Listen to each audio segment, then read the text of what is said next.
Bonjour, bienvenue pour cette nouvelle émission d'Entrons en résilience enregistrée en plein été québécois. Vous la voyez probablement plus tard puisque pendant l'été, les diffusions se sont arrêtées sur 1000 nucléos de vie. Je vous accueille avec grand plaisir aujourd'hui. Je vous donne juste son nom pour l'instant, Véronique Houd. Bonjour. Bonjour. Véronique a fait une longue route ce matin pour venir nous voir ici à Québec. Ça n'a pas l'air comme ça quand vous la voyez, hein. Je me suis fait la même réflexion quand on s'est rencontrés il y a quelques minutes. Parce qu'il y a quelque chose de profond en Véronique qui s'appelle le mal de vivre. On a tous connu ça. Mais il y en a pour qui c'est un peu plus sportif, on va dire. Puis c'est quelque chose qui a été chronique. Figurez-vous que Véronique, qui est donc québécoise, elle fait partie de ces gens pour qui, dès la petite enfance, le poids de la religion, la famille nombreuse, les abus, je vais le dire maintenant, puis après on n'en parle plus, puis si certains y voient un rapport dans tout ça, ben, c'est correct parce que moi j'en fais partie. Bref, l'enfance de Véronique, là, ça ressemble à quoi dans ces années-là? Oh, l'enfance. En 1902, non, je plaisante. On a une belle, jeune, fraîche trentaine. Oui, exactement. Pour mon enfance, j'ai toujours, le plus loin que je me rappelle, eu le mal de vivre, tout le temps, tout le temps. C'était cette sensation-là d'être comme un récipient vide. C'est comme, t'es là, ton corps est là, mais c'est vide. Et je ne sais pas d'où ça part, dans le sens que j'ai tout le temps eu ce mal de vivre-là, mais en quelque part, j'ai beaucoup été élevée dans la religion où est-ce qu'on n'avait aucune démonstration d'amour, où est-ce qu'à la base, ben, on fait des enfants pour faire des enfants, donc on n'a pas l'impression qu'on est la bienvenue nécessairement sur Terre, dans le fond. Et bien sûr, le fait aussi que j'ai vécu des abus jeunes aussi, c'est le fait que j'avais tout le temps, ce profond désir-là J'avais l'impression que je n'étais pas à la bonne place. Ouais. Et donc... Je me suis pas trompé en disant 13 frères et sœurs, c'est ça? Oui, exactement. Donc, je suis la troisième de 13. Ouais. Ça paraît fou en 2018, puisque première diffusion c'est en 2018, Ouais. de dire que dans ces années-là, ben, c'était quelque chose de commun en fait, en tout cas au Québec, d'avoir des familles nombreuses. Quand on parlait de poids de la religion, ben, on est un peu là-dedans aussi, il fallait faire des enfants. Ça veut dire qu'il y a 14 enfants dans ces années-là qui n'ont pas d'amour en fait, qui ne connaissent pas le vrai amour et la structure, on va dire, classique, familiale. On entend souvent parler de familles dysfonctionnelles, ça regroupe plein de sujets. Là, la problématique centrale, c'était qu'il n'y avait pas d'amour, c'est ça? Oui, exactement. Est-ce que ça veut dire que, ben, en étant la troisième, ben là on est dans les mathématiques, là, 13, 3, j'ai perdu les amis, ça y est, c'est fini. Est-ce que ça veut dire qu'on s'occupe beaucoup des petits frères et sœurs qui arrivent après? Oui, exact. Donc, je vais aussi porter ce rôle-là de sauveur, d'essayer d'aider. Et puis ça ça va être une étape aussi dans ma vie où est-ce que je vais devoir m'oublier pour penser à eux aussi à travers ce processus-là. C'est bien beau là d'être maman avant l'heure et d'être en charge de ses frères et sœurs. Ça n'empêche que, j'allais dire de mémoire, mais je suis en train de lire, vers 14 ans, là, suite à ces abus et cette famille, on va dire, dysfonctionnelle, il y a une première fugue. Oui. C'est ça? Oui, exactement. Donc, ça faisait des années que j'avais ce mal de vivre-là. Et donc, à un moment donné, j'arrive à 14 ans où est-ce que je me dis, ben, je vais juste partir, je vais juste quitter, vivre ma vie. Donc, enfant, quand on a 8, 9 ans puis qu'on vit des moments difficiles, on peut pas partir de chez soi. Donc, même si on s'imagine ailleurs, on va pas faire le mouvement de s'en aller ailleurs parce qu'on a un manque de sécurité.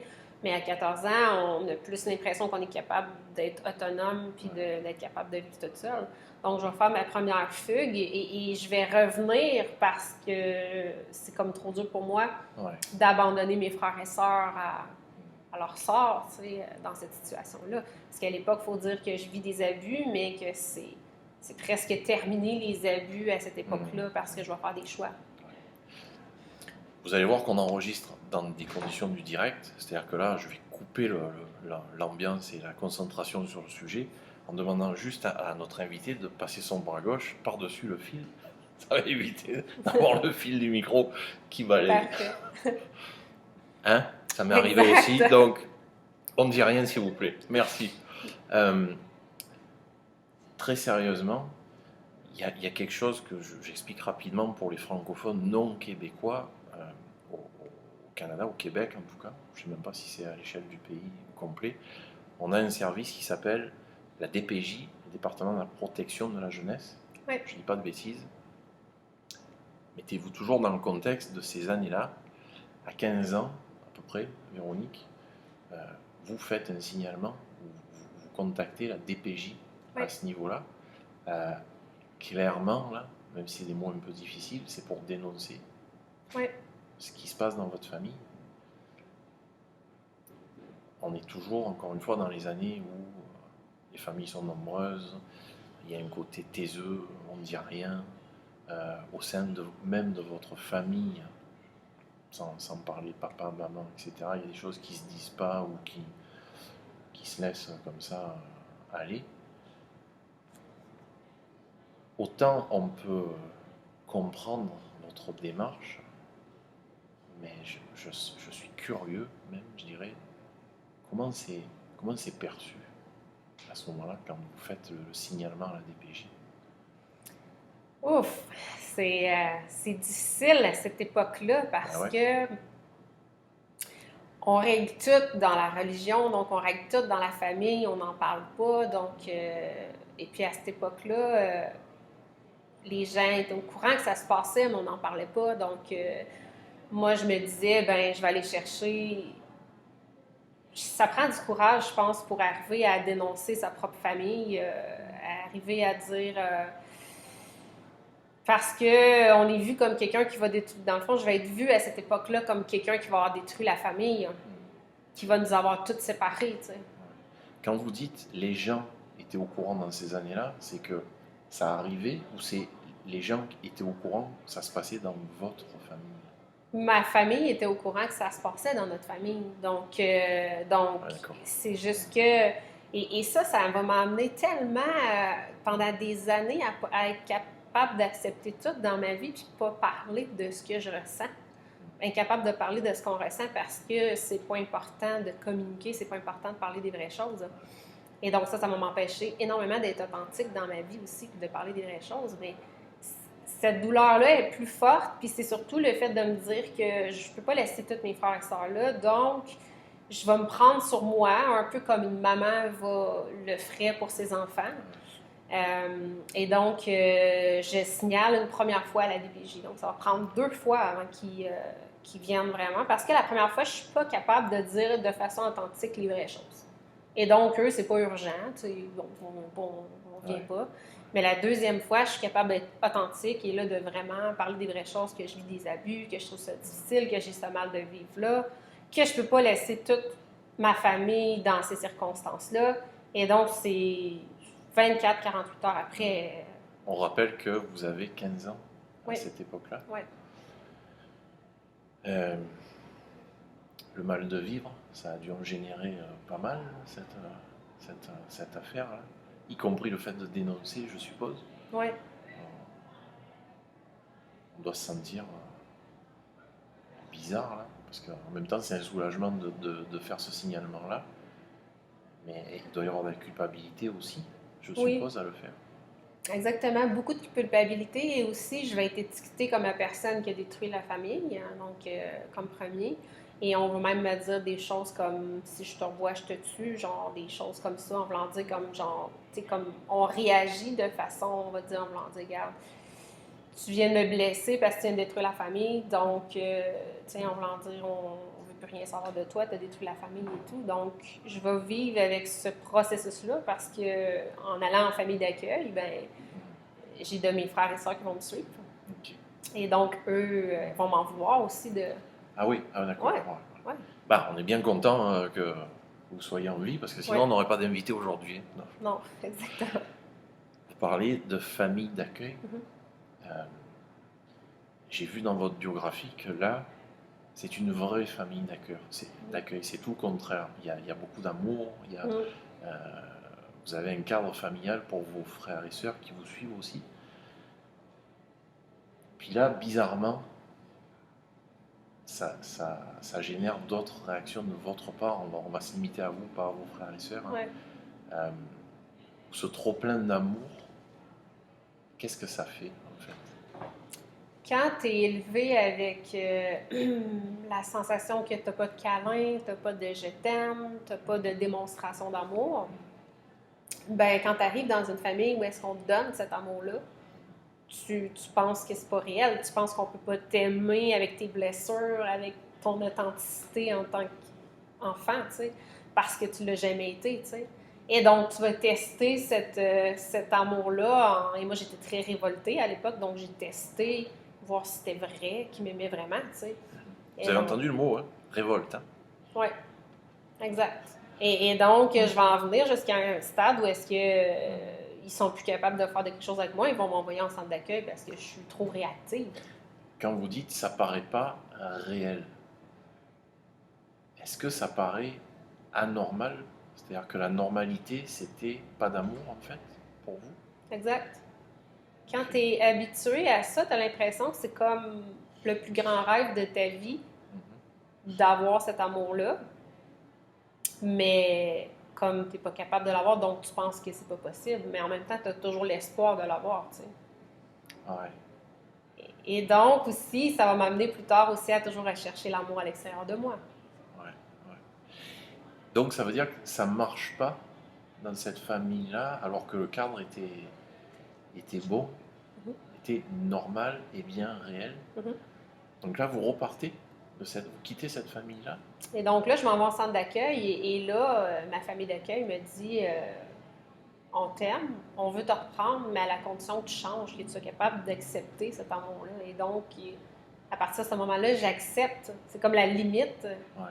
Et j'accepte. Et après ça, écoute, ils vont m'emmener en voyage dans le sud. Ma vie va changer. Fait que c'est même eux qui vont venir à mon bal de finissant pour représenter mes parents. Donc, Ok, ok. Voyage dans le sud pour les Nord-Québécois.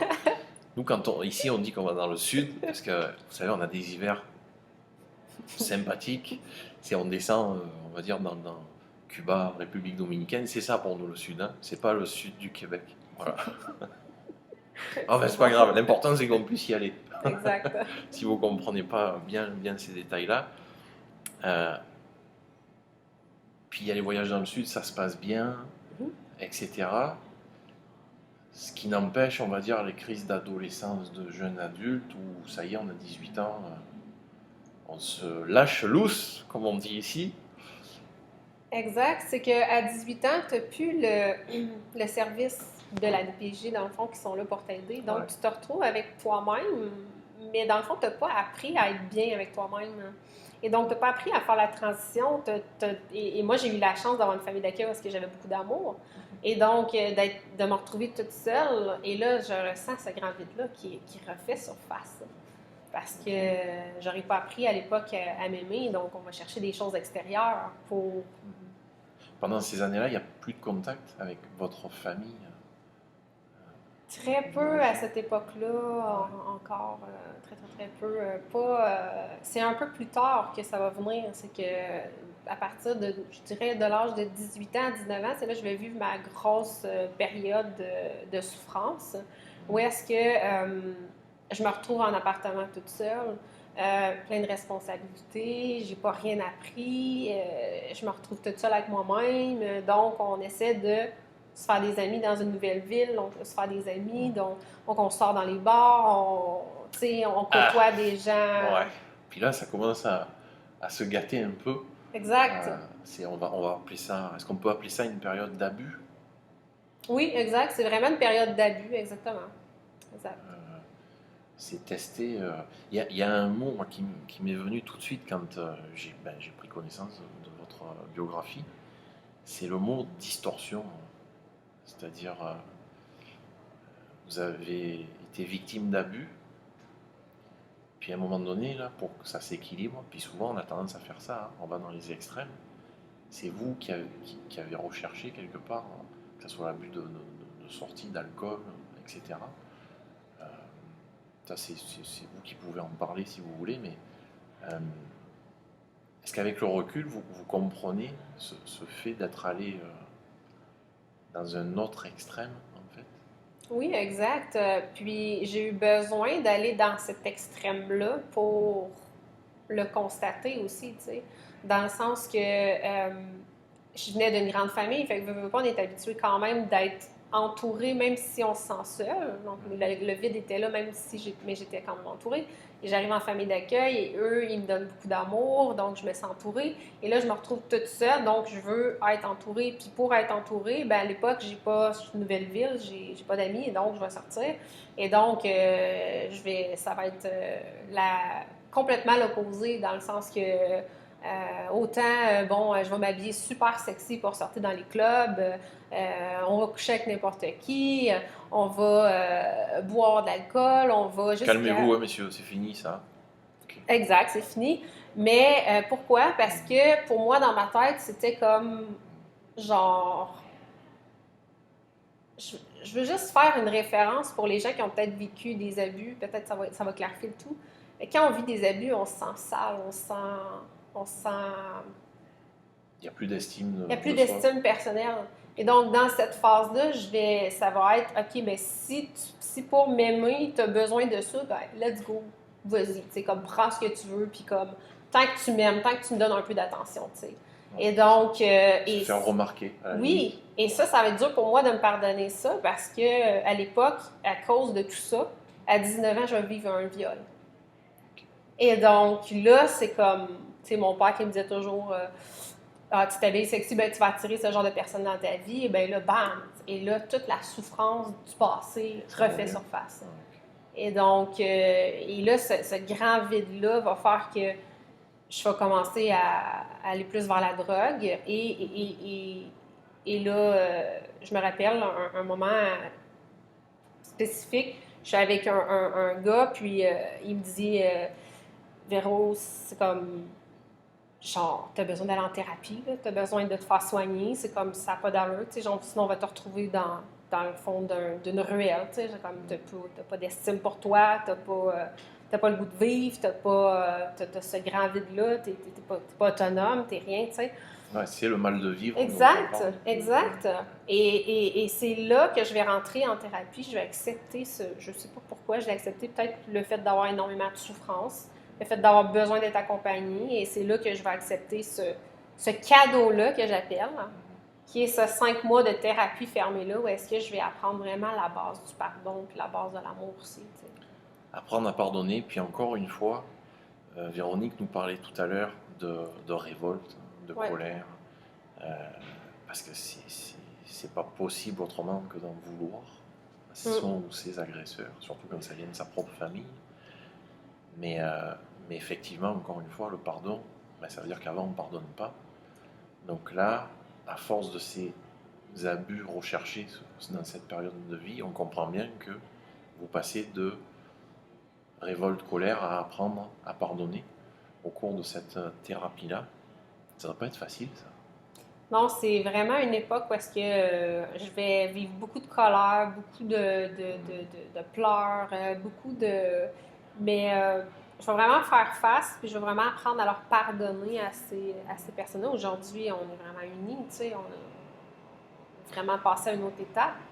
C'est ça qui est fou, c'est que ce que nous partage Véronique, c'est pas simplement le fait de faut que j'essaie de pardonner, c'est qu'apparemment ça a marché, puis une des raisons principales pour lesquelles vous êtes invité à entrer en résilience, parce que c'est bien beau de parler de pardon dans les livres, dans les réunions, mais quel est le pourcentage de gens qui réussissent à franchir ces étapes-là? On continue, hein. On perd un peu l'image, mais c'est normal, tout va bien. Comment déstabiliser une invitée pendant l'émission? Il y a un truc qui s'éteint, d'autres qui s'allument. Moi, je m'en fous, je suis habitué. Donc,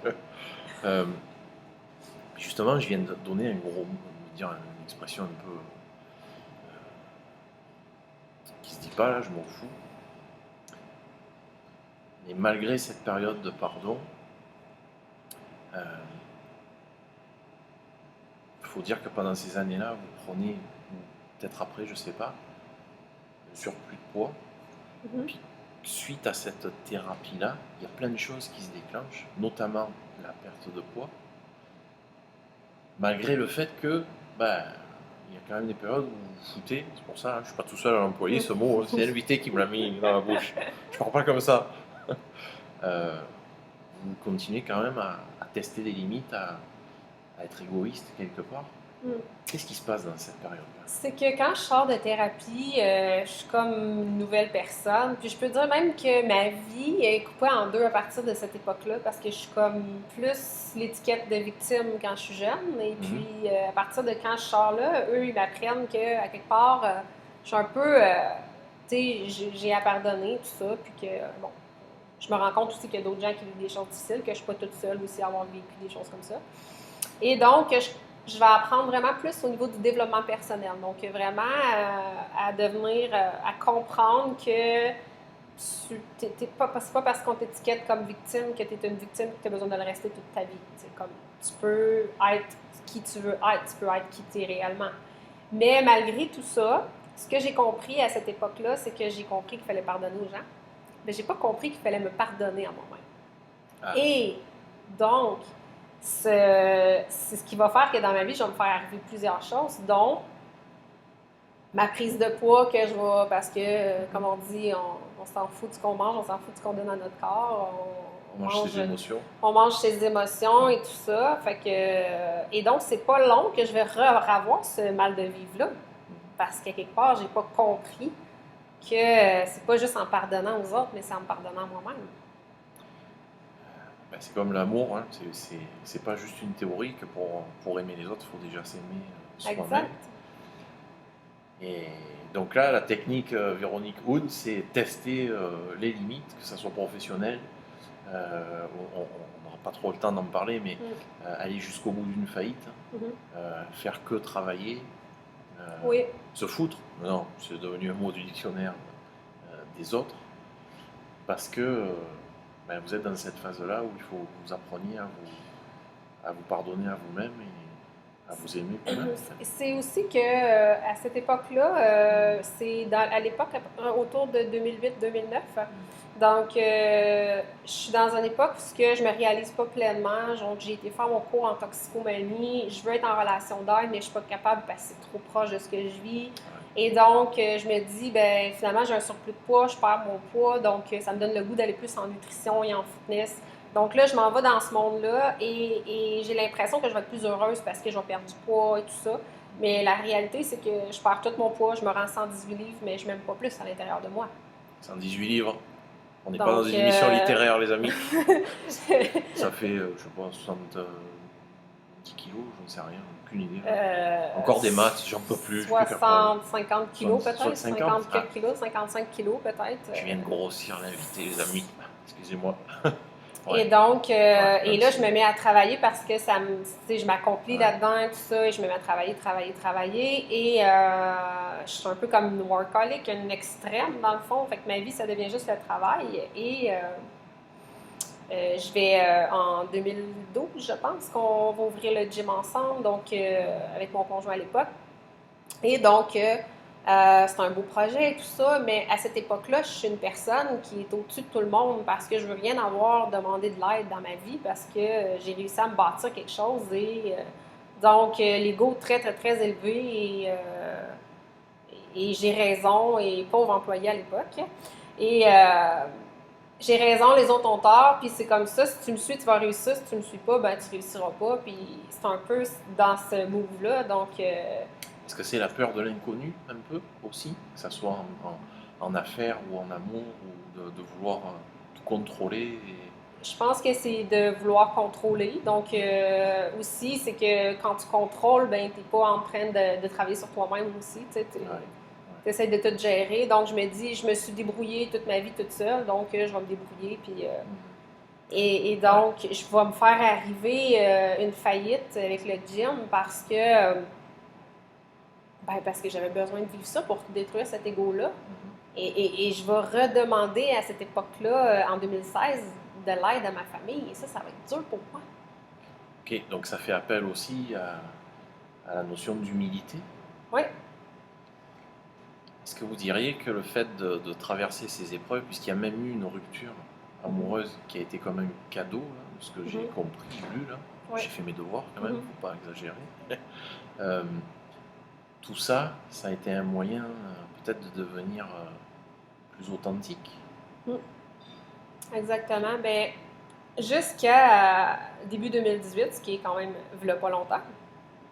Donc, je suis incapable d'être authentique à 100%. Je suis incapable d'être moi-même. J'ai l'impression que j'aime d'un amour inconditionnel les gens, mais dans le fond, je ne peux pas aimer les gens d'un amour inconditionnel puisque je ne m'aime même pas moi-même d'un amour inconditionnel. Donc, on va essayer toujours de plaire, on n'est jamais soi-même, on est tout le temps dans les obligations, faire quelque chose même si ça ne tente pas de le faire parce qu'on n'est pas capable de s'affirmer, etc. Donc, et je vois vraiment le même scénario que quand j'étais jeune, donc pas capable de vrai dire les choses quand tu y penses, etc. Et c'est vraiment lorsque je vais vivre ma rupture que je vais être là et je vais revivre ce grand mal de vivre-là, me sentir comme un récipient vide parce qu'il est parti, tu sais. Et là, je vais me dire, ça n'a aucun bon sens. T'sais. Tu peux pas arriver à 34 ans et vivre ça. C'est comme apprends toi-même à te donner cet amour-là parce que, dans ma tête, c'est clair que ça n'arrivera pas une autre fois parce que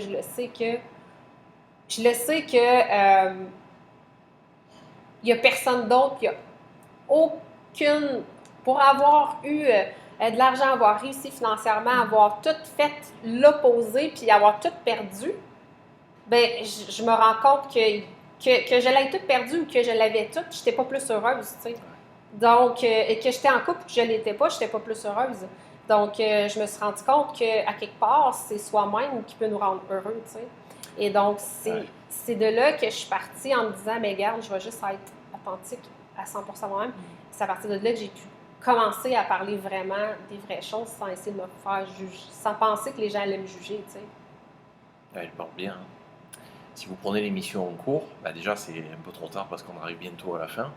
Donc revenez en arrière s'il vous plaît, merci. Mais